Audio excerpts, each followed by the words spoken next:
You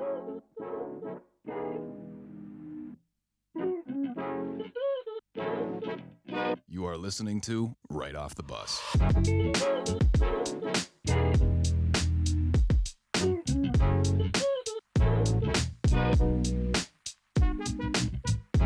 Hello, everyone, and welcome back to episode 23 of Right Off the Bus. Welcome back, guys. I'm back. It's Wednesday, June 2nd. I'm here with my wonderful co-host, Pat Mahoney. I'm Chandler Hutchison. So happy to be back here, Pat. You know, as much as I enjoyed your solo episode, I was just jealous that I couldn't be there with you. But, Yep. you know, I was on my little trip out to Yosemite, had a great vacation out to Yosemite National Park, man. But I was still able to download episode 22, even with my spotty internet connection. So I got to check out that solo episode, Pat. How'd that feel, man? You were in a dead zone, so hey, nobody else has any excuse. Hey, download and listen. Chandler's in a dead zone, still managed to do it. Did it when I was in the park. Only time I had connection, one bar. Yeah, one bar. What network are you running? I got AT&T. So that's what I got. So there was a time or two I had two bars in the valley, man. Okay. And, it was good living. But Pat, how'd that solo episode feel, man? How was it that was experience? good. It was fun. I mean, it was weird, like just talking to myself, which I know a lot of podcasters do as it is, but like with sports, it's like usually in sports, there's two people, someone's talking to someone else. Right. So at a certain point, I felt like I was boring, but also, I don't know. I thought I did a pretty good job, but I'm not going to be the judge of that. I would let everyone else be the judge of that. So hopefully enjoyed it. I have no idea, but it was fine. I had a good time. One thing I thought it was really short. Like I said in the episode, I was like, oh, that was probably a good, 45 minutes to an hour, but it was like an hour and 4 minutes. I was like, oh, that's sweet. Dude, time flies just because it's sports, man. It did fly. Like, just sit there and talk about sports, man. We say it all the time. That's what we love to do. And I had said to you before the show, I'm like, yeah, back at Westfield on WSKB, I would do a 2-hour sports show by myself at for weeks at a time. And it's like, man, I would sit there and no one would be talking back to me. Sports is debate, man. Sports is fun. You want to talk about it with people, but you did a great job, man. You kept it moving. And that's the toughest part. Like when you don't have someone going back and forth with you and you're like, okay, next topic. Oh, next bullet point. Oh, next, it's not easy to keep it moving, man. You did a nice job. Thank you. Yeah, I know WSKB. I wish we had like more public callers when we had. Well, obviously, I came in and did the sports show with you after you were doing it alone for a whole semester. Yeah. But I wish we got more like public callers because that would have been funny. I'll never forget one time I had a public caller, like a Westfield townie, because I was doing the show with Timmy Rialt my sophomore year. And Timmy's friend called in joking around, with an accent, like a fake bad accent, saying like Aaron Rodgers is way better than Tom Brady, like blah, blah, blah. He could all this stuff. And then we got like a legit caller from Westfield being like, I don't know who that was trying to say this about. And I was like some middle-aged man, like angry that there is this like this call into WSKB. I was like, wow, someone's actually listening to this. I know it'd be hard to take it serious because I would just be pumped that like, oh, someone in Westfield's listening. Yeah, I thought his friend was calling back again, and then I'm like, I answer the phone, and it's this random guy. I was like, should I put this random guy on it? Yeah, you're like, is this the same guy in a different accent, just debating with himself? Calling him. I like trained all the DJs like how to answer the phones and stuff and all that, but I was like nervous. I was like, this is a legit caller. Well, yeah, tell us about your trip, Chandler. What happened out there? Oh man, it was a good time. So we flew out to Fresno, and it was about a 2.5-hour drive up there. And my girlfriend got this little cabin, man. Like I wouldn't even guess that this thing's over like 100, 200 square feet. Like you walk in, it's, living room plus fridge, little table in the corner. Like the kitchen is like shoved into the hallway, and there's a bedroom and bathroom, no internet. Like 20-minute drive to the gate at Yosemite if there's bad traffic. But man, we were in the valley, these just gorgeous walls, 3,000 feet. You think of like the Don Wall and Free Solo and those documentaries. And man, like you see this dude free climbing 3,000 feet and you know how crazy it is. But when you're underneath that wall looking up 3,000 feet, and I brought my dad's old bad binoculars, and I'm looking up and there's people 1,500 feet on this wall. Like just working on these routes and trying to climb. And we got to see some cool wildlife, and it's one of the most scenic places in the world, man. Mhm. It's really incredible. These massive waterfalls and just all this greenery. But I don't want to get negative, but Pat, it was the first good weather of the season in the valley after a couple days of good rain. We actually hiked in snow, like snowflakes, 40 degrees on the first day we were there, and then a couple days later it was 80 degrees.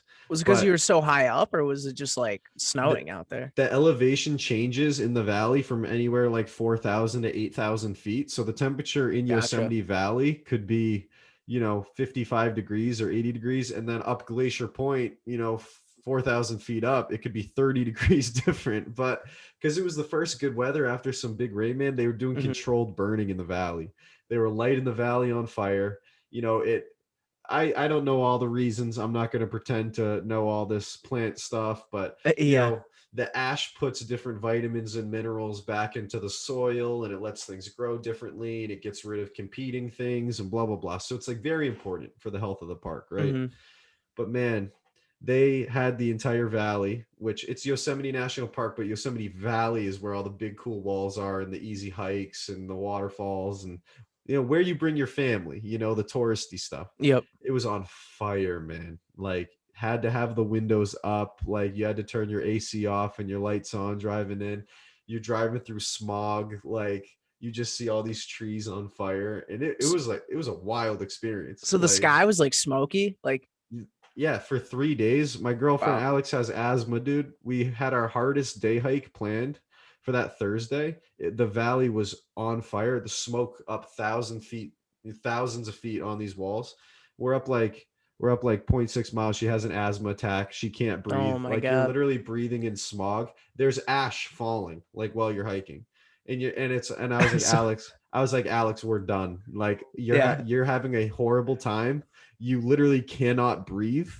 And I don't want to sound like that, but I was cruising, I was feeling good. I was pumped for Yeah, I'm this hike. sure you were But pumped. man, the valley and the skies were on fire, man. It was like I was like, Alex, we're going back to the cabin. We're grilling. We're gonna be grilling all Yeah, afternoon. We're time doing to chill. s'mores, and I'm crushing a bunch of beers. Like, let's go. We're So one out. day it's snowing snowflakes, and then the next it's snowing just ash. Ash, dude, 80 Yeah, it's like degrees. the Twilight Zone. That's crazy. Dude, And like it as you get higher in elevation, the oxygen gets less and less as it is. yeah. So I can't even imagine. Like, dude, we're walking around the valley like afterwards, and she still can't breathe. The next day, her lungs are still having problems. Like, she has asthma plus like breathing in smoke and ash. I was like, Alex, can we please turn around? This is not a good idea. And she's like trying to power through for me. You know what I mean? Like, Yeah. and I'm like, no, let's stop. But it was crazy seeing the burning. I don't want to ramble on too long about it because I No, could do a full that stuff Yosemite makes me episode, nervous, but man. I know they do it for a reason. That stuff always makes me nervous. yeah. I have cousins who live in California, and like the Mm. wildfires there are always insane. So Yeah, especially last year, the wildfires were so crazy. And I know yeah. there's a lot of control burning in the valley, but man, you're driving, you just see hot thousands of trees just singed, and burnt. And like, Hmm. it's sad and some of it's necessary, but I feel so bad for my girlfriend because she planned this trip for me and she's like, no, we don't get to do all this stuff. I was like, I'm having a grand Yeah, old I time. like Like, we're good. yeah, Like, knowing it's me, on like fire. It happens. I would just grill and drink beers anyways. So there you go. Grab some sausages, some jalapenos and onions all on the grill. Like Yeah, it's still a you good can buy time. singles of any IPA out there. I was crushing them. I was living good, man. You can't get the good New England IPAs, can you though? Yeah, dude, I got like a couple, but it's a lot of West Coast IPAs, which are a Yeah. lot drier. The hops are different. It's a Hmm. totally different style of beer, and it was interesting. I drank a lot of different stuff. That could be another full podcast, Pat. The beer we could talk about that forever with Yeah, yeah. what I was drinking out there. But man, I won't ramble on too long. But it was an amazing trip, It's good. phenomenal vacation, and Pat held it down here for the right off the bus crew, and Pat's going on vacation soon too, so we're gonna have to see Yeah. what I End of cook up for June. my I know. week. Yeah, you'll be I there. kind of And feel like I gotta match the solo week now, but maybe I no, don't you know. could Maybe we'll yeah. bring someone in. We'll There you see. go. Well yeah, you figure that out when the time comes. Exciting stuff. Exciting stuff. But Pat, time to move on. We'll run through some headlines before we get into a lot of playoff basketball, man. A lot of exciting stuff to talk about, as always. But Pat, first, Adam Vinatieri retires, 48 years old. Like, you just retiring from the NFL, Adam? You're 48 years old and you're just retiring. This is unbelievable. Yeah, not even like I can't even imagine. I couldn't even believe he was still playing. Like I knew, I mean, I obviously knew how old he was, but I just couldn't even imagine that he was still playing. I like kind of forgot about Vinatieri. Mhm. Yeah, it's nuts. It really is. And man, I just had to read these numbers off, Pat, because he's the all-time leading scorer in the NFL for points because kickers are directly responsible for all those points. Yeah. 2,673 points. That's a lot of points to be directly responsible for in the NFL. Most ever, more than any Hmm. quarterback, wide receiver, running back, any of them. NFL record for most field goals made, 599. Wish he could have got that last one, 600, man. Yeah, he could have Just stuck one around off. for one kick. Come on, the Colts the, could have gave it to him. the Colts got to let him do like a 10-yard kick, like a super easy one. They gotta. Yeah. Most postseason points. Has scored more points than anyone in the playoffs. I mean, that's ridiculous. I know Hmm. quarterbacks, the points don't count, but whatever.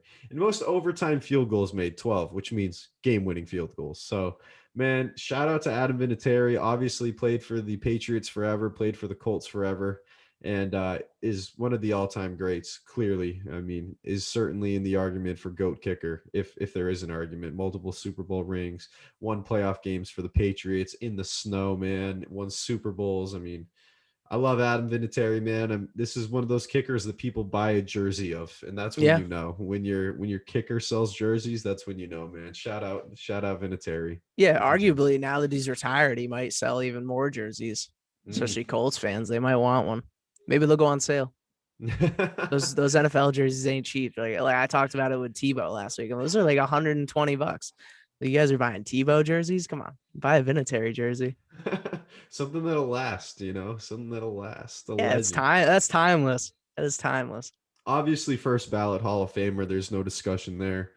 We love you, Adam. Shout out to a great career.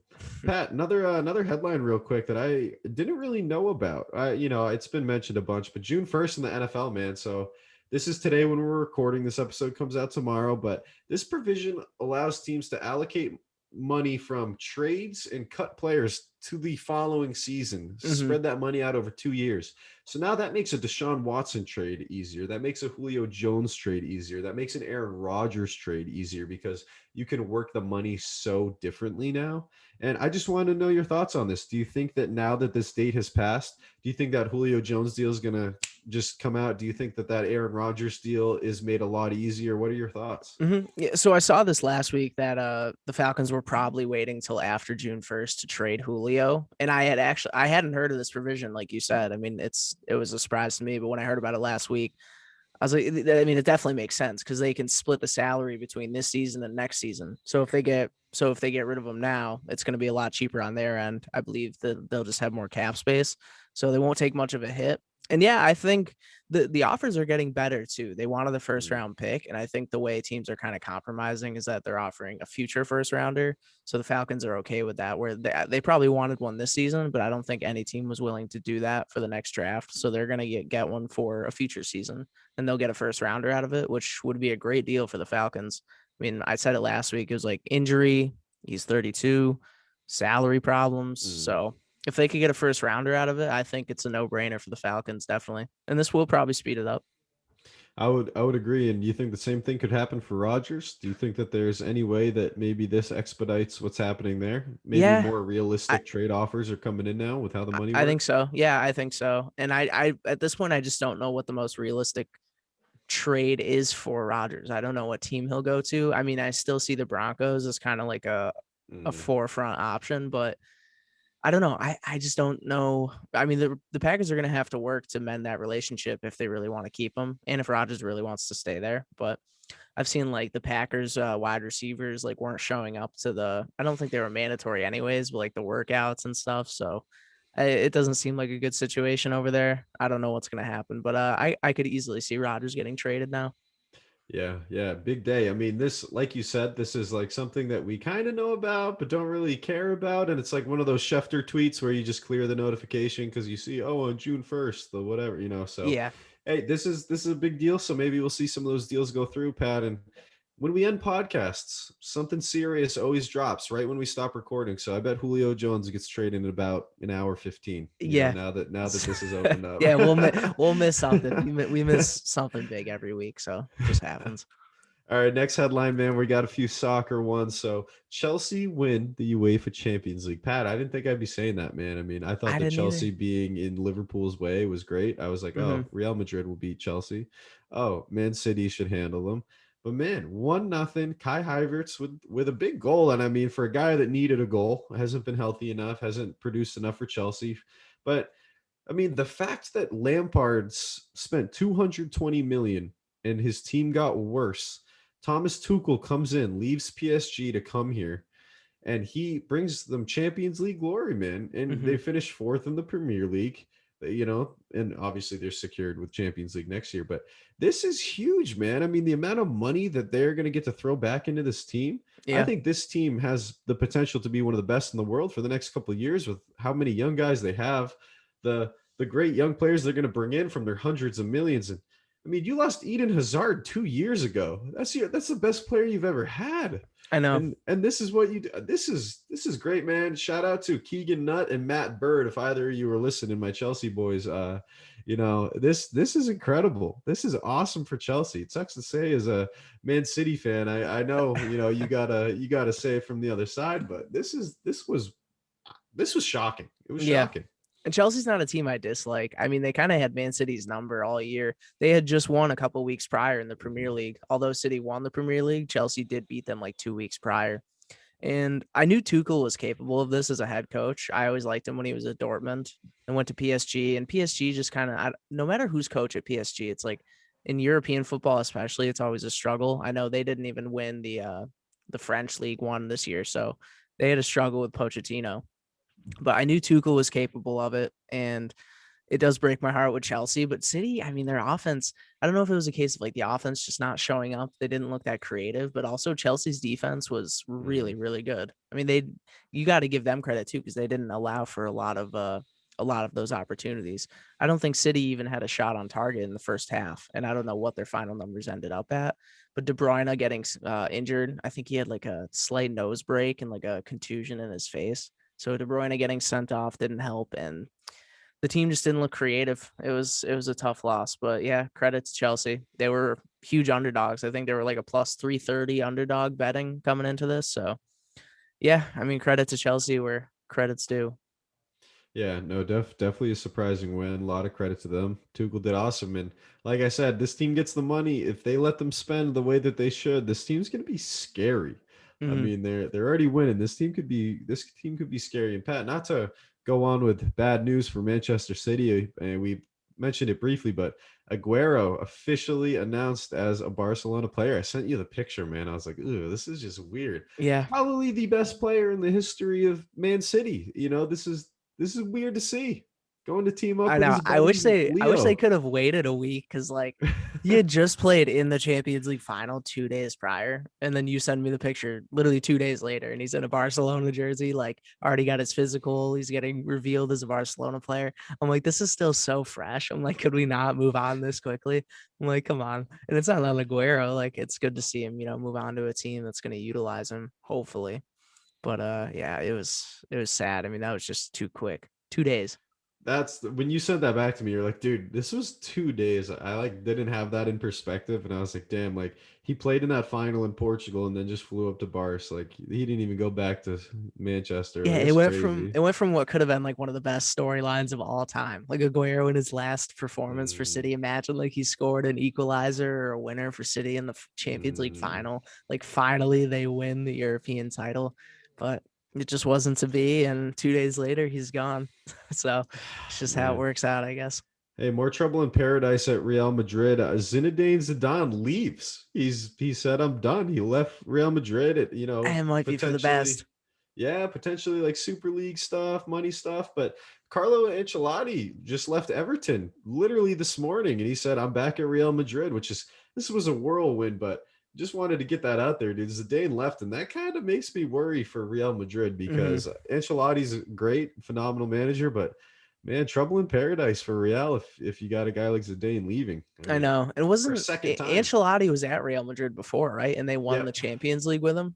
But Yep. obviously they had Ronaldo and now they don't. And they got Eden Hazard and he's injured all the time and doesn't even play and he's not good. They don't have Gareth Bale anymore. Real Madrid, like it's weird. The two biggest teams, Real Madrid and Barcelona, just especially this season, did not look good at all. And Atletico won the Atletico won. league. Yeah, Atletico won, and it was just Atletico played great all season, but also Real Madrid and Barcelona Mm. struggled. They did not play how they could have at all.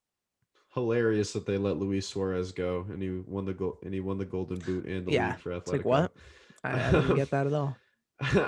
All right, just quick word here, man. For me, I just had to sneak this in. Liverpool, they finished third in the Prem, Pat. They were seventh in the Prem with like 7 weeks left or something like that. Mm-hmm. This was Klopp. He said this is a monumental accomplishment. This is massive. The fact they secured European football, that European money, you know, I mean, no one thought this was going to happen with weeks left. They had a historic collapse. This team finishing third is unbelievable. They just signed a 21-year-old center back from RB Leipzig, Ibrahim Konate. Super excited, 42 mil. I'm happy Liverpool figured it out the new year. They were blessed. Yeah, Leicester bottled it, Tottenham bottled it, Chelsea bottled it. So we got lucky, but the fact Liverpool could finish third is huge. yeah, good work from them, especially to be back in the Champions League. And while we're on the Premier League too, I just thought of this: how Man City lost the Champions League final, and then Man U lost the Europa League final. So both the Mhm. Manchester teams lost the biggest European finals that they could have lost. And I was glad for Villarreal though, because Man U, regardless, they're in a Champions League spot in the Premier League. But Right. also, if you win Europa League, you get to the Champions League anyways. But yeah, both Mhm. Manchester teams just flopping at the finish line. It's tough. Fine by me as a Liverpool fan, Yeah, man. you're okay. It was tough. I don't like Man U anyways, but interesting Yeah. point. All right, two more soccer things real quick. Antonio Conte leaving Inter. Inter Milan just ended Juventus's 9-year Serie A domination, and they said we need to sell 60 million worth of our best players to make up money. Like, so one, that means we're not going to let you buy anyone, but we also just need to make 60 million profit after you just took our team that wasn't as good and made them the best in the league. How would you feel as a manager, Pat? And I don't blame him for leaving. I might have to go too. Yeah, that's tough. I would feel disrespected. I mean, you and Juventus is what did you say? Nine Nine season nine title winning. seasons. Yeah, 9 seasons of winning the title, and then you finally get it for Inter, and then they tell you got to lose 60 million worth of players. I, that's so tough. Was it just because of fans? Like, did they just not have the income that they're used to?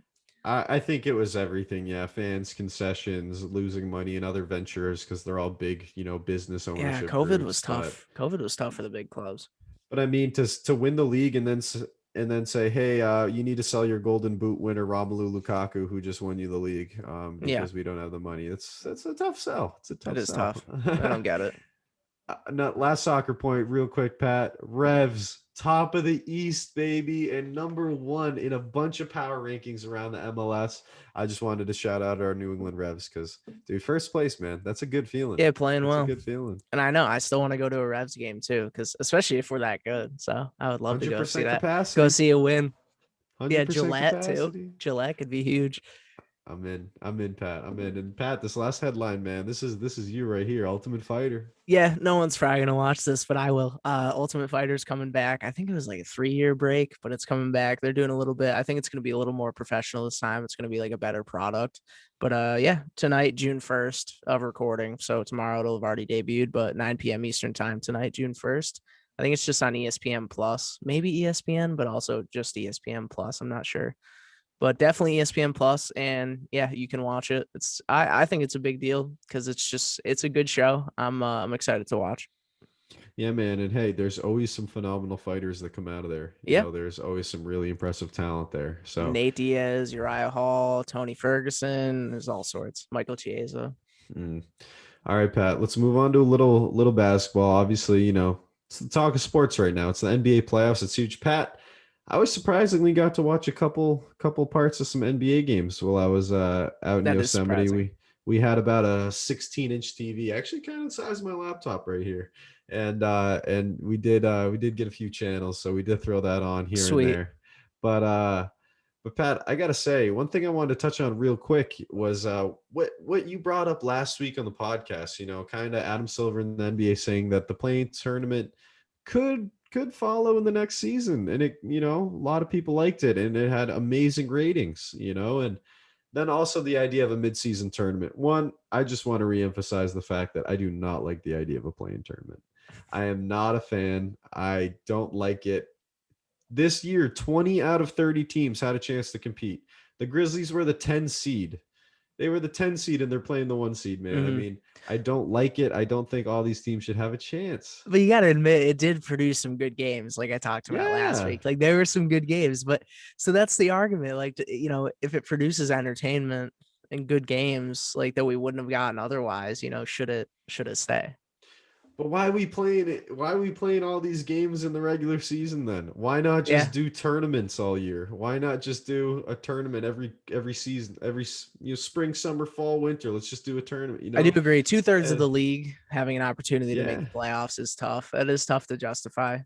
I mean, man, now that Steph's not in it, like that's a huge blow to the league. No Steph, but I don't like the idea of it. But I do like the idea of a midseason tournament. You brought up European football, which I thought was the best analogy for this is if you did a midseason tournament where it is single elimination, those would be the highest rated games. Single elimination every single step along the way, like the FA Cup, like the DFB Pokal in Germany, like that would be phenomenal. And the incentives of giving these players millions of dollars and these, massive amounts of money you'd be getting from the revenue from these things.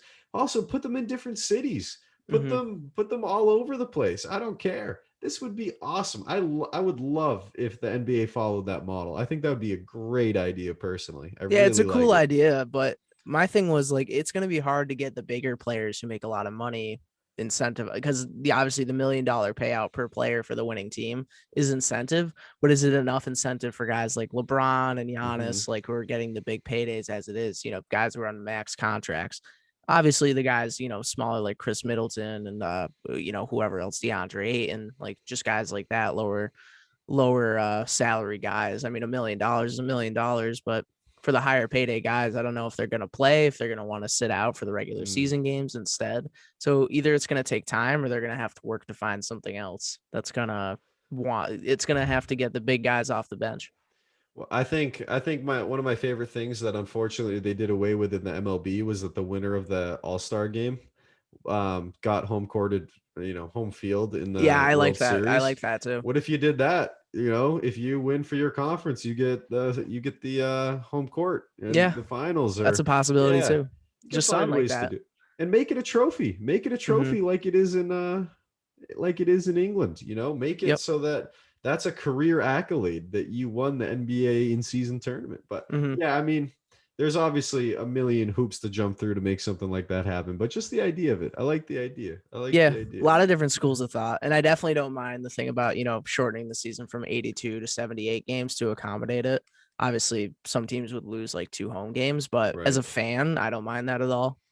Yeah, no, I'm with you there, and we always say, Pat, no matter what the product they put out, we're gonna watch it, right? So whatever they do, we're gonna be tuning in and we're gonna be talking about it. That's exactly right. All right, Pat. So we're just gonna run through these 8 playoff matchups and give our opinions on what's been going on. Oh, they've been so good. Yeah, because Pat, I mean, the last time I talked about these with you, it was before. It was our predictions. No games had happened. So let's dive in. First, man, we got the Clippers and the Mavs. Series started off with the Mavs winning the first game, but now it's 2-2. And I'll tell you, Kawhi looks like a man possessed in these last 3 games. And that is the difference. I said it, before this series.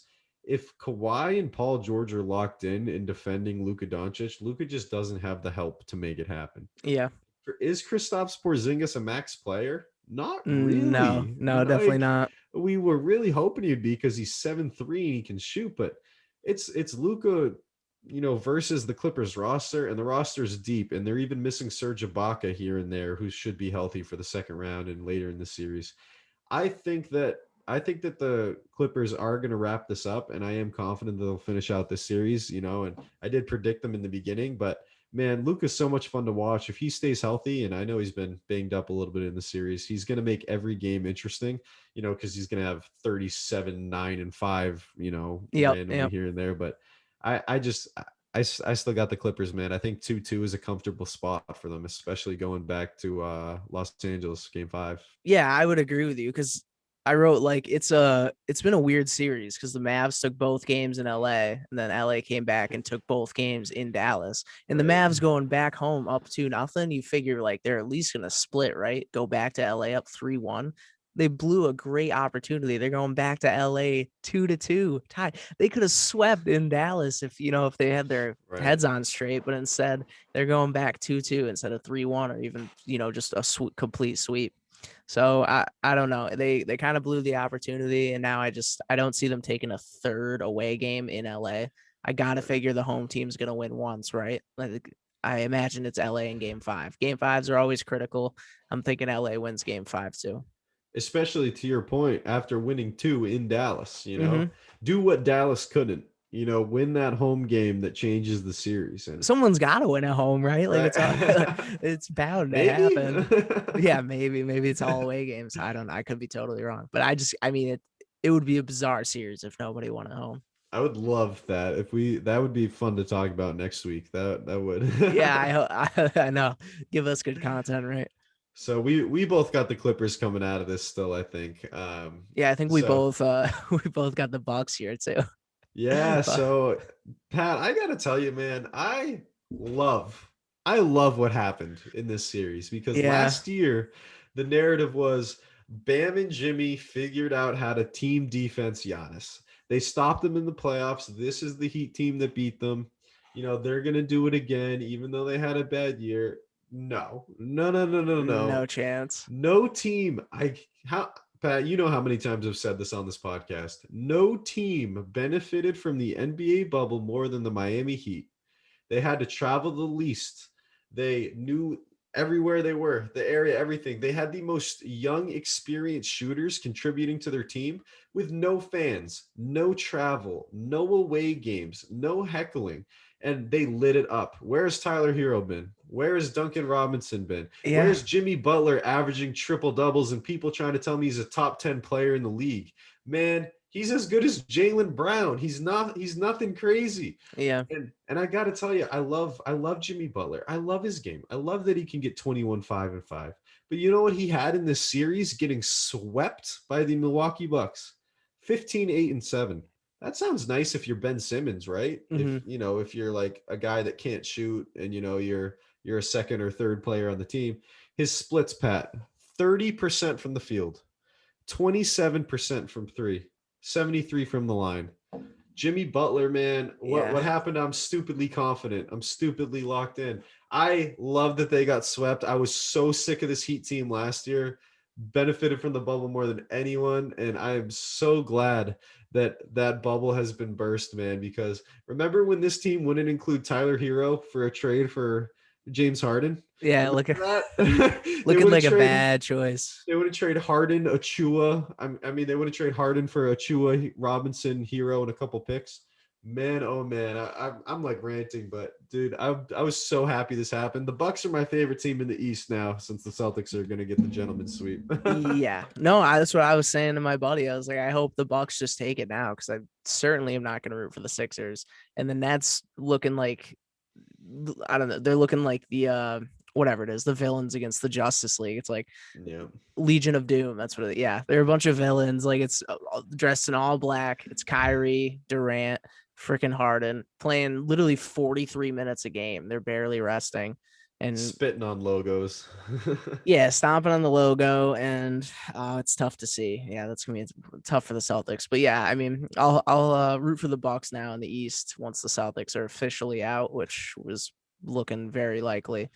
But yeah, I mean, you're right. Jimmy Butler is supposed to be the superstar. He's always the guy hounding on his teammates to play better, and he comes out and puts this lineup. It's just, I get that the Bucks are tough to play against, but like if you're the superstar of the team, that is tough. And I get that, like you said, the supporting cast didn't really show up either.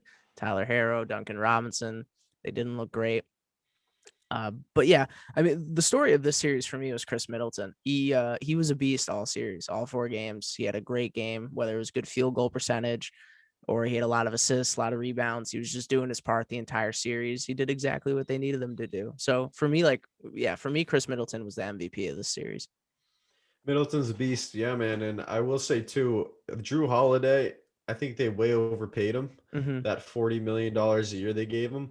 But Drew Holiday's perimeter defense is a game changer for this team. And Pat, I actually texted this to Connor Howe, man, but in the offseason, I said that I wanted the Celtics to sign Bryn Forbes from the Spurs, just spot up shooter more than anything. And I said it on their podcast on All the Balls, and they were giving me so much crap. They were like, "Who? What do you mean? We talk about free agents we want." Bryn Forbes averaged more points a game than Jimmy Butler in this series. He's There you like go. the third string shooting guard on the Bucks. I'm just like, this was a mess of a series, and you had it on here too. Brooke Lopez, man, doing his thing. Still doing doing his the damn thing. He's been around forever, I feel like. And Robin Lopez, although Brooke's always been the more talented brother, but they've been around forever, man. Brooke's still getting it done. I think he put up 25 in game 4, a bunch of rebounds too, getting it done. All-time leading scorer for the New Jersey Nets before they were Brooklyn, you know. Before they moved to Brooklyn. There you go. Next one, Pat, we got going in the West. Portland and Denver tied 2-2. I really love this matchup, and I feel like they get matched up like a good amount. I don't know why. Maybe I know it's like a geographical thing, like Denver and Portland.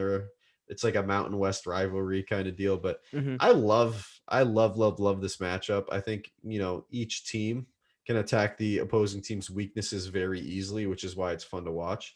But I still think Jokic is the best player on the floor. I still think he pulls the series out. Pat, I got to tell you, at a series that I want to go 7 games right now, this is one. Like, I would love to see a Dame Jokic game 7 right now because they're playing great Mm-hmm. basketball. Yeah, besides Suns Lakers, this is, I mean, I was going to say they're right out there with each other. This is probably the most competitive series in the playoffs so far. Obviously, we got Clippers Mavs, but they kind of went 2-0, then back to 2-2. Right. We kind of think LA is starting to take over a little bit just with momentum. But this is, despite a 20-point win for the Blazers last game in game 4, this is a very tight series. And I don't see that kind of deficit happening again to the Nuggets. I think it's going to be a close series from here on out. And I would agree with you. Like, I would love to see this go to 7 games. And what was interesting to me was that I put here, the Nuggets head coach called the entire starting lineup soft. He's like, we had a lot of guys out there looking soft. We got to be better than that. So I'm curious to see if that'll demoralize the team or if that'll light a fire under them for game 5 and they'll come out and do what they need to do. Because at one point in that game, they were down like 30 points. Like, I think the Blazers started resting guys and it narrowed to 20 for the final score, but it was really like a 30-point deficit for a while. That was really tough. They didn't score many points, and I'm curious what that does for the team. But I think the Nuggets will come out looking much better. Yeah, and I mean, you had mentioned it. You got to be fired up after that from your coach. I mean, Yeah, back in the day, that happened in the locker room, and Larry Bird called his team, a word I'm not going to say on this podcast. And then Kevin McHale came out and clotheslined Kurt Rambis, So it's not quite going to be like that, but hopefully those Nuggets come out firing and they get physical and make sure Paul Millsap's in there to get down and dirty and get those vet guys out there that can, change the series. definitely. And Aaron Gordon's got to be better too, because he did not have a good game last game whatsoever. Yeah. In game 3, he said, I want to guard Dame, and he did good. He did great. Obviously, Dame did his thing in game 4. It's when Dame time comes, you just got to step out the way. Dame can adjust. He can adjust better than anyone. So that's tough to, even if you are guarding him, you better be ready to change up your I don't know, approach. Yeah, absolutely, man. And moving on, Nets, Celtics now. Pat, it's 3-1. No Jaylen Brown, no Rob Williams now. Kemba missing games, wasn't in game 4, won't be in game 5. Neither will Rob Will. And it's time, it's the gentleman's sweep. It's 4-1. This is what everyone expected. We literally said Tatum's got to average 40 for them to have a chance. The only game they won, Tatum scored 50. Tatum quite literally has to score 50 to win in this series. Yeah. I mean, dude, the last game, the Nets big 3 scored 104 points together. I mean, you can't do anything about it. Tatum's been balling. He doesn't have the help. He doesn't have Kemba. He doesn't have Jaylen Brown. He doesn't have Rob Williams. Is what it is. This is the Nets. And that's the thing. It's not even a matter of their offense. Like they're scoring enough points to win, but their Mm. defense, like I don't know if it's just a case of bad defense. It's also just terrible matchups. I mean, like you said, 104 points for the big three. It's like it's impossible to guard when they're on. When Harden, Kyrie, and KD are on, like it's impossible to guard them. How are you gonna? No matter, I was watching them play defense when Durant scored like 42 points or whatever it was last game. They're right in his face, but he just, he can kind of do a step back and he just drains it like right over you. It's just there's not much you can do. And if the Nets miss, then we have a chance. But like if they're on, I mean it's hard to win. You can't play defense against them. Yeah, and like you said, it's not like our offense is lacking. We had like 90 points at the end of the third quarter, Yeah, but we were down by 20, and it's like exactly. it's like what is going on? We end up losing by 15, but they score 141 points and they make it look easy. It's scary, Yeah, man. watching game 4, I was watching like we had I think it was like 33 points at the end of the first quarter, but the Nets were Mm. right there with us. And I was like, I don't know if we're gonna keep scoring like this, but we certainly cannot let the Nets score like that because they will outpace us. Without a doubt, and they're gonna do it again tonight. When this episode comes out tomorrow, Pat, I fear that the Celtics will It be out will of have championship contention. it will have been a gentleman's sweep by this time Ugh, tomorrow. tough stuff, man. Tough stuff. Now we're moving on to Phoenix and the Los Angeles Lakers, tied 2-2, Pat. Anthony Davis is doubtful for game 5, man. And I got to tell you, I think that we didn't give the Suns enough credit. I think that they are Definitely playing. didn't. I think they are playing super well. Well, like we both expected the Lakers to win, and I still expect the Lakers to win. But Phoenix has been awesome. Chris Paul is a warrior, man. They're doing a lot of stuff. Ayton has been phenomenal, matching up with Anthony Davis and banging around down low. Games with 21 and 16 and 14 and Hmm. 16, and he's playing awesome. He's playing physical. But I will say the two big things for me in the series, one is can LeBron enter takeover mode? Can LeBron still do team on my back? I'm the best player in the world, and no matter what happens, we are winning this game, and I'm going to have 40, 10, and 10. LeBron had his second serious injury of his career this year. He's in year 18. Can he stay healthy, and can he enter takeover mode? And then I will say CP3's shoulder, too. One of his shoulders is super hurt. He gets it massaged every time he's sitting on the bench. Can CP3 stay healthy and lead this team? Those are my two big questions here, and I think those are going to be the deciding factors in the series.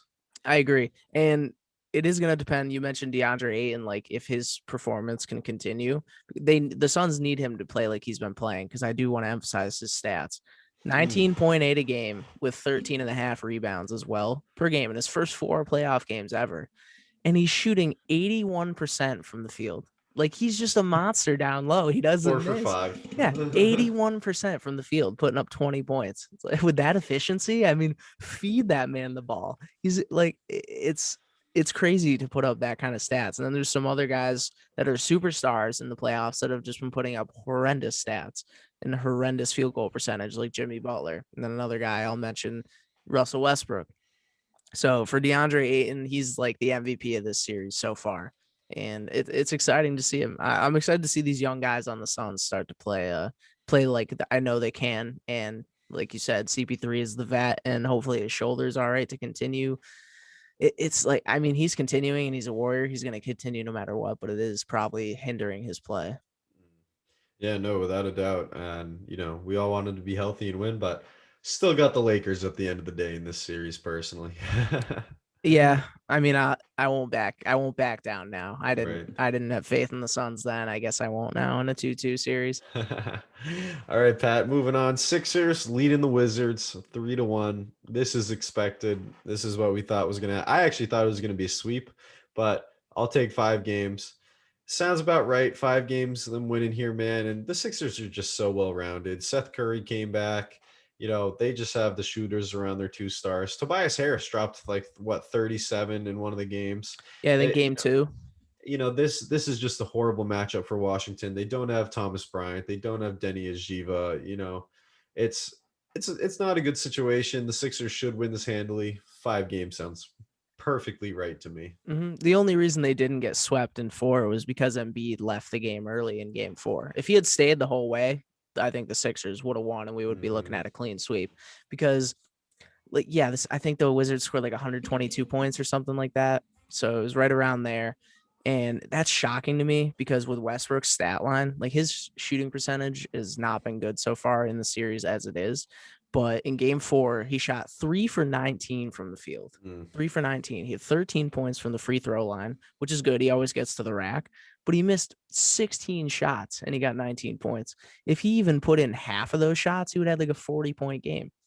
And he did get a crazy triple double with like 21 rebounds and like 14 assists. But going 3 for 19 from the field, it's amazing to me that even with Embiid out, that they won that game with that type of performance. Yeah, no, it is. I would have to look at the rest of the box score, but Russell, you got to be better, man, and that's why no one's touching him on that contract right now. I'll No. still be on my Kemba for Westbrook train, but I know it's not going to happen. Pat, now this series is the one that we were just so unbelievably wrong about. I mean, the Hawks are up 3-1 on the Knicks. I thought the Knicks would be up 3-1 on the Hawks. I really did. This is very surprising to me. If I'm not mistaken, you may have also had the Knicks in the conference finals. So you may have had them upsetting the Philadelphia 76ers Did I? Yeah, just to be yeah, bold. Yeah, you don't in gotta an call all me. New You don't York gotta call me final. out like that. But But whatever. yeah, I mean, dude, Trey Young's built for these moments. Trey Young is built for the Yeah, big he's time. been a beast. And I mean, dude, he gets spit on and he's like, I don't care. Like, it just makes me want to win more. He's dissing Spike Lee. Uh, this Hawks team's a lot of fun. I love the Clint Capella edition. I hope John Collins stays. It's so many young guys that are 5, 6, 7 years away from their prime. So I can't wait to see what this team ends up doing. But I'm super surprised. I'm super surprised. I way underrated them, and I was super wrong about the Atlanta Hawks. Yeah, I was too. And part of what I will say is that I did not expect Julius Randle to, his performance to drop by like 50% from the regular Hmm. season because his stat line in this series, he's shooting 27.5 from the field percent, and only 16.8 points per game compared to the 24.1 in the regular season. His rebounds were about the same, but the scoring and field goal percentage drop, I mean, it's just too much to overcome for the Knicks. I mean, that was the reason that they were in the position that they were in the playoffs. Legitimate MVP candidate. Yeah, to finally make the playoffs again on the heels of Julius Randle, and then for him to, not collapse, but it's certainly not what we're used to seeing from him from this season. So that was the biggest thing for me, is that I rode the Knicks thinking Julius Randle was going to stay hot, and he just hasn't. Yeah, no, absolutely. And I don't know if I just way overrated the Knicks or if I way underrated the Hawks. I feel like it's probably a little bit of both, but like you're saying, man, if your best player's playing like this, what can you do? Yeah, and then on the other side of the coin, like you said, you have Trae Young doing his thing, and he's just built for this moment and these circumstances in the playoffs. So not a bad draft, man. Trey Young, Luka Doncic, and DeAndre Ayton all doing their thing right now. It's fun to watch. All right, Pat. Last one: Utah and Memphis. Memphis wins this first game against Utah with no Donovan Mitchell. Obviously, Mitchell was very upset about it. You had talked about that last week, but Utah is doing what they should be doing. One thing I like about the playoffs, and one of the reasons why I don't like that a 10 seed is in the playoffs against the 1 seed, is because playoff basketball evens out. You don't see a lot of upsets. The best team, the most consistent team, it evens out and they win the mhm. games. This is going to be a sweep after losing the first game. They're going to win 4 in a row. And this is kind of what I expected. I saw Memphis win and I was like, there's just no chance. There's just no chance Memphis wins this series. And Utah came back and they're doing their thing, man. Driving at Rudy Gobert is a scary proposition. I would not want to do it. Yeah, and I just don't think Memphis has enough. I mean, Donovan Mitchell coming back was the momentum change the Jazz needed. I said it. I was like, if I was like, the Grizzlies can win this series, and that was at the time. At the time, Donovan Mitchell was unclear if he was going to come back for Game 2 or not, and for the rest of the series. But he came back in Game 2, and I knew that was going to be the momentum change that the Jazz needed. And they're the 1 seed for a reason. I mean, they're very good without Mitchell, but with him, it's just a completely different ball game. And the Grizzlies just don't have enough. Like, it's not John Morant's fault at all. I mean, he's got 31, 4, and 7 as his stat line for the Ballin'. series. Yeah. And that's for the 4-game series. And it's just, he had that 47-point performance too. It's definitely not his fault. but the Jazz are just too much for him. Too well-rounded. Ja is so much fun to watch, man. I He mean, is. can you believe that him and Zion played on the same AAU team? Like, I mean, It's, imagine the lobs. Just imagine the lobs. yeah, Unbelievable. imagine playing against that team. Would have been a scary sight. Would have been a scary sight. Pat, NBA has been a lot of fun, man. I'm excited for the next round matchups already, but there's still a lot of good basketball left to play. But we got to move on, Pat, and we're gonna actually get on to runners high and get a little bit of a running update on our two runners that we've been keeping a tracker on, our Iron Cowboy tracker and our Hellah Sidibe tracker. But Pat, first our Hellah Sidibe, tracker. It's done, man. It's over. Yeah, he did it. Our boy Hellah Sidibe ran across America in 84 days, and everyone go follow him. His following's blown up since he started this. But at Hella Good 9 on IG, you guys got to check this guy out. There's just no one nicer, no one happier, no one more positive. But Pat, I just want to read his Instagram post from when he finished this, and not all of it, but just real quick. I mean, this is the caption to his post. 84 days, 14 states, 3,061 miles, 144,000 feet of elevation gained, 336,000 calories burned, 726 hours of running. Ugh, I like running too. Swollen knees, ankles, feet, shin splints, size 10 feet to size 11 and a half. How much his feet were swelling. On roads, mud, sand, gravel, in rain, or in sun, rain, wind, snow, many late nights, early mornings, when the tough days and times showed up, I always reminded myself my reason to do this is so much bigger than the temporary pain. So I pushed through no matter the circumstances. Thank you. And then he lists all of his sponsors and people, but that's his thing. At the end of every single day, he'd post, but we push through no matter the circumstances, no matter what, keep pushing through. 3,000 miles, man. 84 days, ran across the country from LA to New York. This is unbelievable. The foot size change is like the most alarming thing from that entire caption. Size 10 to an 11 and a half just from the swelling. Yeah. Like, I didn't know his feet could swell like that, where you literally change shoe size. Yeah, no, absolutely. Absolutely. And that's why when like people get real bad ankle and foot sprains and break things, they won't want to take the cleat off, or they won't want to take the shoe off, because the foot will just balloon. But yeah, I mean, this is just an absolutely incredible feat. I mean, people have done it before. He's actually the first Black person to do the transcontinental run, which is awesome. Kind of new ground in the ultra running community. But Pat, I didn't even know. I told you before this, he went to UMass. You thought he did. I was totally wrong. Mm-hmm. I thought it was one of his buddies that went to UMass. He played soccer there, and he played soccer for the Seattle Sounders. I had no idea. He's from Mali, came over here on scholarship, and he played in the MLS, but then he just fell in love with running, man. He hasn't missed a day in over 4 years. He's ran every day for the last 4 years, and very cool. I mean, just an absolute inspiration, man. I really loved seeing what he was doing. And is he still running every day now that this is over? Is he? Yeah. So in an interview, they asked him. He was like, well, I'm still gonna run tomorrow. Yeah. And they're like, how long? He's like, no more than like 2 miles, like nothing more, because he was doing, I mean, I don't know what's 3,000. Hold on, I'm gonna do this real quick. Do some math on the fly. 3061 divided by 84. So he did 36 and a half miles a day for 84 days. So 2 miles is nothing. And he's what's like, a marathon? 26.2. So he was doing a marathon plus 10 miles every day. Every day. Well, obviously at his own days. pace, but like, oh my God.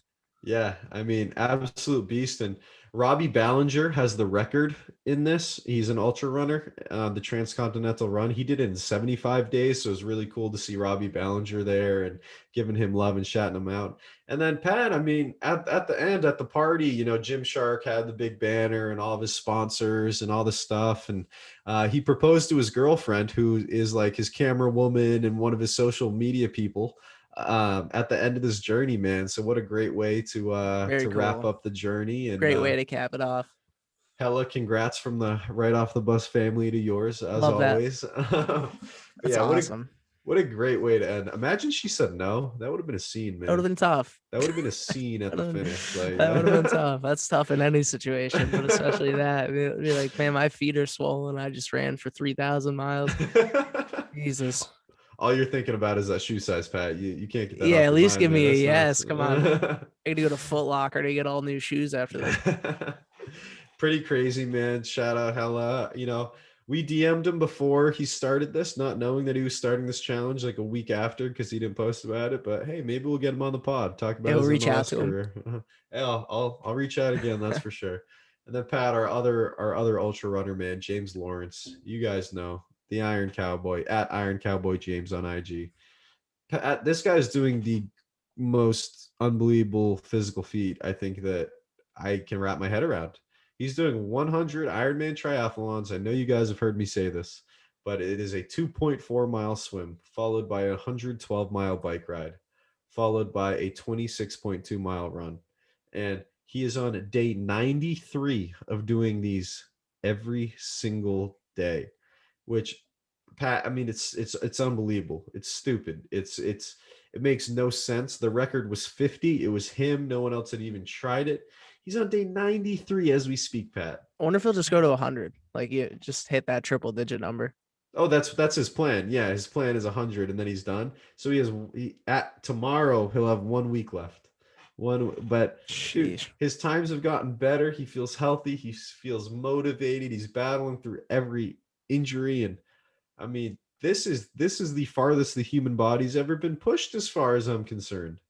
I mean, this is just so unbelievable. And I want to say too, boo to the Iron Man organization, because they keep reaching out saying, please stop calling these Iron Man triathlons. You're not doing this sanctioned by Iron Man. You're not blah blah. And this stupid triathlon organization could have got behind this guy for Yeah. bringing more awareness to their sport than anyone ever has. And instead they say, please stop saying this. Please stop saying this. You know what they should have done? They should have sent him a bunch of gear. They should be saying thank you. They Yeah. should be sending him anything he wants. But instead they do this, which sucks, man. And he put up a post saying, no, I'm not going to. I'm not apologizing. And also, you owe me $4,000 in race fee entries that you never paid me back because of COVID. And he was like, I'm done with you guys. And so shout out to James Lawrence, and screw you, Iron Man. Screw you, because this man is doing an amazing thing. Yeah. And Pay the man his $4,000 and send him a gear box. Why don't you? Come on. Seriously, this is ridiculous. This man's on day 93. This is ridiculous. This is ridiculous. Oh man! All right, Pat. Any thoughts on those, man, or just gonna move? Now on? we can move on. That's all you. All right. I didn't know. I get very excited about my runners, so I need to make sure I give you the chance to squeak in if you want to. But all right, Pat. We got a couple listener questions we'll run through right here. So first, this one's from me. I was thinking about this while I was in Yosemite. I asked my girlfriend, what athlete in one of these major sports would be the best rock climber, Pat? My girlfriend immediately said Kevin Durant because he's so long and skinny. Yeah, I don't know what the best qualities are for rock climbing. So like I know it's more of a question for you. I know it's from you, but more for you. No, I don't know. anyway, well, yeah, I mean, Because what does it take to be a rock climber? Like, is the lankiness good? Like being long and slim? yeah, but I mean, I guess it's a lot of grip strength, and you definitely want to be long and thin. But I mean, if you're strong and you got a good reach, I feel like those are solid. Like I don't know, Kevin Durant's hands might be too big. I don't know. True. That might be hard to fit on a little hold. But I don't know. I thought of Rondo. I was like, Rondo is just his wingspan's crazy. He's like 6'1" and super skinny. I was like, dude, I feel like football players are too muscular. Yeah, I agree. Yeah, one of those like smaller point guards who can also like palm the ball, like a Rondo. Maybe Dude, like Lamar. Lamar could. Maybe Lamar might be nice. Maybe like a Ricky Rubio. Maybe like a small little slender point guard who can palm the ball. Something like that. That's what I'm thinking of. Yeah, dude. I don't know. I mean, do hockey players have some hand strength from gripping that stick all the time? I don't know. I mean, like we said, we don't know hockey. I know barely any hockey players. It's just the Bruins. I just feel like we couldn't throw some like jacked up guy on there, No. like could Myles Garrett rock climb? That's just like It'd be too tough. much. That's just too much weight. to carry him. Yeah. That's a lot of weight, man. It's a lot of weight. All right, Pat. Next question. So, man, we got the water bottle thrown at Kyrie. We got a fan spitting at Trae Young. We got a fan dumping popcorn on Russell Westbrook.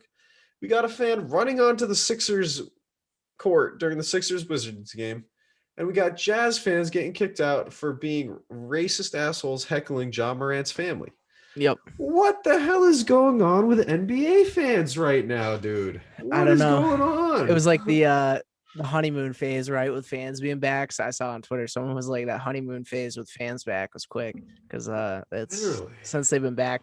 I mean, I knew that there would probably be people are way too excited. They're drinking, concessions are back, and it's playoffs too. So it's almost like a perfect storm of like personality and excitement and just like I don't know. It's the attitudes that came with this were just built for this type of behavior. So considering it's been a full year since anyone's even been in an arena like this with a full crowd, it it's not surprising to me. It's surprising how many incidents we've had. So I think there's been like that was like 5 separate incidents already in like 6 different games. And yeah, it's not surprising to me, just the amount that it has happened. I hope that it doesn't continue to happen, especially the ones like the water bottle and someone running onto the court. It's not that bad. That happens in every sport, but like the other ones, like Trae Young getting spit on, like that's not good, especially just it reflects so poorly on the fan base. Like these fan bases already get a bad rap as it is. Like the Knicks they get a bad rap, and someone that spits on Trae Young. The Celtics get a bad rap at times. Someone throws a water bottle at Kyrie, and then you got the Sixers fans who also get a bad rap. Although I have my own opinion about the Sixers fans, but they dump popcorn on Russ as he's injured leaving the arena. It's like those are just the things we can't be doing. Like run on the court, whatever, but you can't be like literally assaulting players. That's it's tough. Yeah, you hope that this goes away fast, and you hope that it's. I hate blaming COVID for this. People are like, "Oh, it's COVID," it's an excuse, but it's like, man, this is just so unacceptable. And I mean, Yeah, you still got what to know how to act. our buddy Nick Latchney, he's like, yeah, but like, what can you do about it? And I'm like, ban them from games, ban them for life. And he goes, okay, how do you know if this guy gets into the Garden when there's 18,000 people? How are you gonna know? It's true. What do you Yeah. do when you ban these? You just ban the next guy. But it's just gonna keep happening, and it's true. It's like, what can you do at a point? What I don't know. It's a tough situation. And some of these were season ticket holders too. So it's like, Jesus, it's like, Yeah. that's terrible. It's a terrible reflection. You pay all that money for a season ticket and then you're going to go dump popcorn on a guy. Pat, I threw this next one up on my story just to see too. I said, if anyone's got any questions about Yosemite, I'd throw in a listener question. And my boy Caleb from Westfield said, you got any wildlife encounters? And I will say, man, one time we're driving into the park, and probably like 60 yards up from the car, you just see a bear just sprint across the road. And it was like a skinny bear, dude, like a post hibernation. Like my boy was looking thin, and it looked like Looking hungry. Dude, looking like a furry human on all fours, just cruising across the road. My girlfriend's like, "What was that?" I was like, "That was a bear." She's like, literally looked like a hairy teenager, like running across the road, like on all fours. So that was cool. We saw like a bunch of deer, lizards, squirrel, all that stuff. But then one thing cool too, we were leaving on a trail last day we were leaving Tulum Grove on Tioga, and I see like a big cat run across the trail, and I was like, there's no cat out here. What is that? And I was like, oh, that might be a bobcat. And we go up to where we saw it run, and there's a bobcat just like sitting in between like a couple bushes, like looking up at us. And we like tell the next hikers, and they're looking at it. And I'm like, that boy was just waiting for us to walk by. He hopped in there, he turned around, and he's like, all right, they turn around, I'm attacking. Like, those things are sketchy, and I'm sure there's a lot of other crazy wildlife out there too. I know around here we got like bobcats and fisher cats too, but there's probably a lot more than that right out there. Yeah. So I was just like, I'm glad that, there were more people coming on the trail going the other way so that you could hear if there was anything. But I was like, I don't know how big this thing is, man, but like if that's a 30-pound aggressive killer cat, I'm good. I'm allergic, bro. I'm allergic to cats. I'm good. And actually, although not in Yosemite, this wildlife encounter made me think of this. So I used to live in a town called Granville, which is it's a small town in the woods in Western Massachusetts, and we've had a bear in our house before. I didn't encounter it, but we literally had one in our house. So I was asleep in the morning upstairs. My mom was getting up for work. I think it was back when I was in I was in high school, and it was like probably, I don't know, it might have been like a holiday day, but my mom was getting ready for work like 6 a.m. She hears something in the kitchen. She thought it was like one of my brothers like sneaking home or something from like last night. And she goes in the living room in the kitchen area. They're kind of connected. And there's a freaking bear in our pantry, like rooting around. And we used to, it was like hot in the summer. So we used to sleep with just the storm doors closed and the regular doors open just to get a breeze, like cross breeze. And this thing literally saw my mom, was scared of her, knew it was in the wrong place. It's a black bear. Booked it right for the door, dude. Just smashed right through it. Just broke the thing like pretty much off its hinges. We had to get it repaired. Yeah, but bear in the house, and I missed the entire thing. I woke up from text from my mom, and she was like, "Well, there was a bear in the house this morning." I was like, "Damn, I was asleep." So That's nuts, dude. scary for her. I was like, yeah, I would kind of wish I saw it. I've had a few black bear experiences in Western Mass, in Westfield too, but nothing bad. Like they're cool. And one quick story too, wildlife encounter. It wasn't me. Just talking to this guy on the trail, and he's like, "Dude, we saw a freaking grizzly." And I was like, "You didn't see a grizzly, dog." Like he's talking about it in the valley, the most populated part of Yosemite. And I was like, "Dog, you didn't see a grizzly." People mistake brown bears in California all the time because black bears, their fur gets sandy. It gets, the heat, the sand, everything. So black bears will have a brown coat. So people mistake, a brown black bear for a grizzly all the time. So I'm thinking he's going to pull up a picture of a brown black bear. It's going to be like 300 pounds. Pulls up the video, full 1,000-pound grizzly, like in the most populated part of the park. I was like, yo, there's no way. Dude, I wish I could have seen it. I wanted to see a grizzly so bad. I'm lucky we don't have those, or we didn't have those around us. Just black bears, and they're pretty harmless for the most part. So grizzlies, you don't want to mess with those. I've seen the Revenant with Leonardo DiCaprio. I don't need any part of those things. Oh man, that was a great movie. That was a great movie. Enjoyed a lot, dude. Thoughts on the Bees so far from our boy John Chu? Another question. They won game 1. They're in the final 8. And they lost 4-3 in overtime yesterday. Pat, I'll say I tried to watch it. Them intermissions, dude, those intermissions take so long. They're like 25 minutes in between that overtime period. I tried to watch it. I watched like 5 minutes, kept going to commercial. I was like, all right, I can't even commit to this game. So like we said the other week, we don't know hockey. Go Bees, baby. Go Bees. From what I do know, like, totally unbiased, right? I think the Bruins are like top 2 or 3 teams in the playoffs right now. I think it's like the Avalanche, the Bruins, and then I know the Canadians just came back on the Leafs, so maybe the Canadians too, but pretty much like those 3 teams are like the top. So I know the Bruins can do it. And that's about all I know. I hope they do. And Pat, that's all I know as well. So we're gonna move on. We're gonna get on to what we've learned, Pat, and always we got the Book Thinkers ad. I gotta tell you, Pat, I think you read the Book Thinkers ad better than I did. I drew it out, but and that was the thing, man. You put it on the screen. I normally just read off my phone because I'm dumb. And man, I was like, he did this so well. We might have to have him do it. But I'm gonna run through it real quick. We'll talk about the ad space next week. Our free ad space. Hit us up, DM us if you want to get an ad in the show. But if you read personal development books, man, you got to go check out Book Thinkers. This company is dedicated to helping you fulfill your life through books every single day. And every day on Instagram and every week on the podcast, this team at Book Thinkers is helping you discover new books and new mentors to help you achieve more and live better. And Pat, I'm a product of it, but the right book at the right time can absolutely change your life. So head on over to Instagram and type in Book Thinkers. Go to bookthinkers.com. Check them out. It's a phenomenal team. We love them. We appreciate them. And now we're going to get on to what we've learned, Pat. So why don't you get on to what we've learned this weekend? I'm surprised looking down here. I wasn't expecting this one, Pat. Well, yeah, I couldn't think of anything sports related. That's like, hey, it's more fun doing the show with Chandler here. Maybe just a co-host in general, but no, Chandler, especially having Chandler here. All jokes aside, doing it alone was fun, but damn, it's fun just talking to someone rather than talking to myself. I can see myself in the recording. I'm pretty much like talking to a reflection of myself. It's way better with someone here. So I do like that you're back, and hopefully you'll miss me when I'm gone for a week too. I'm sure I will. It won't be the same. Pat, we might have to have you like record some listener questions or something. We're going to have to get you involved. Call in from Florida. It's going to be a tough week. Pat's making me blush right now. I'll call in from the beach. That'd be nice. Going to be golfing down there too. Going to be gorgeous. I hope so. Yep. All right, Pat, but I appreciate that, man. Unfortunately, I don't have anything nice to say about Pat and what we've learned, but I can say something nice about Shoni Otani.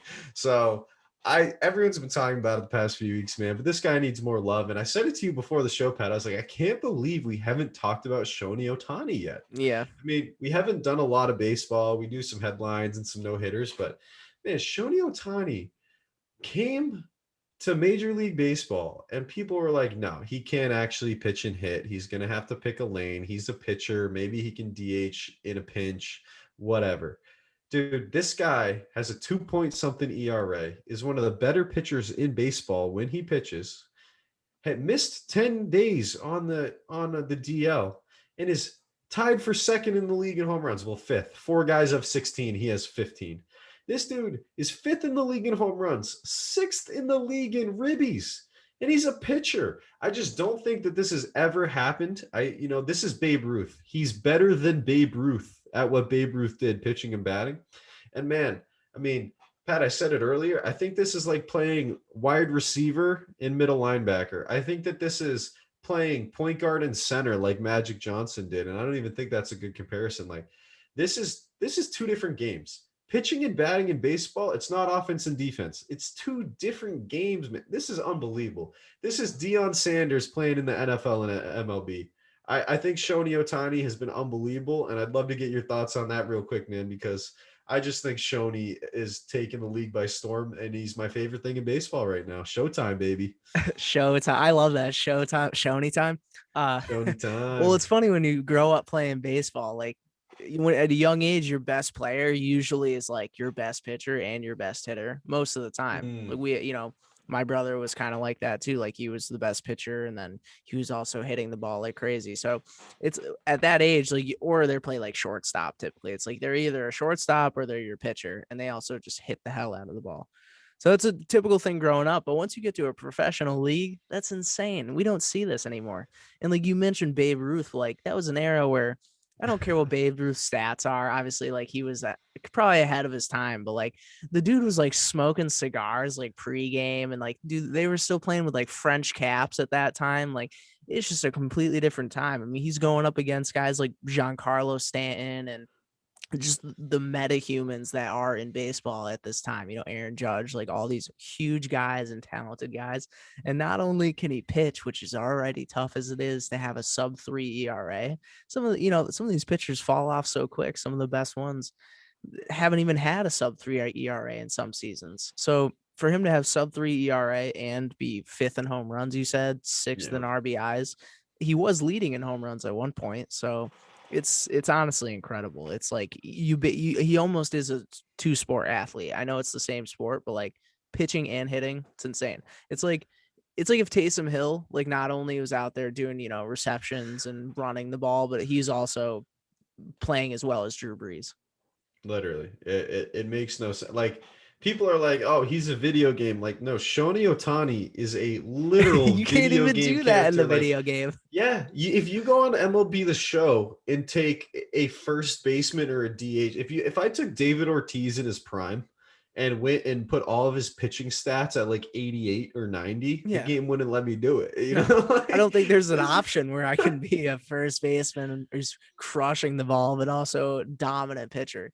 Imagine if you took Jacob deGrom and he had a 30 home run season. Like it's just it's not how baseball works. This is the Matrix is broken. Like it's failed. The system is failed. In history, man. I'm sad he got put on that 10-day injured list. So hopefully he comes off of it and he's good to go.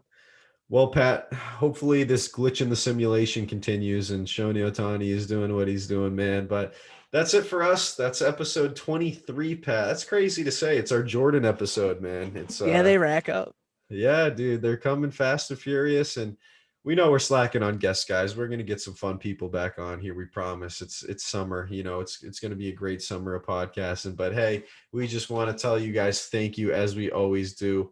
We do it for the listeners, Pat. We get the listener questions. We talk about what they want to hear, man. And that's why we're doing it. We have so much fun, sharing what we're doing. And experiencing it with people and talking to people. Like you're saying, hey, you'd rather talk sports with me than talk to yourself.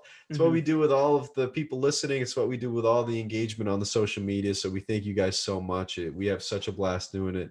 And, getting us into your podcast rotation. It's not easy, but we appreciate that hour and a half you're spending with us and taking the time on a Wednesday to wake up and download our episode and listen to us talk. It's a weird feeling, but thank you guys so much. Like, subscribe, comment, go to YouTube, go to Apple Podcasts, Spotify. I don't think you can leave a review on Spotify. No, I went through that last week. I said the same thing. I was like, yeah. I don't think that's Spotify, but Apple Music. And if there's anything you want to hear, like, feel free to DM us, guys. Go to the website, send us an email through there. We'll get it. We'll answer. If there's any segment ideas you want to hear that too, feel free. Outside of our listener question polls on Instagram, send us if you think of one midweek or something, you're thinking one while you're listening to the episode, just message us. Our DMs are open. We'll definitely answer you. So yeah, feel free to reach out to us. We'll definitely communicate with you and whatever you guys want to hear, because that's what the show's about. If you guys like listening to us, we'd love to talk about what you want to listen to. So we appreciate you listening.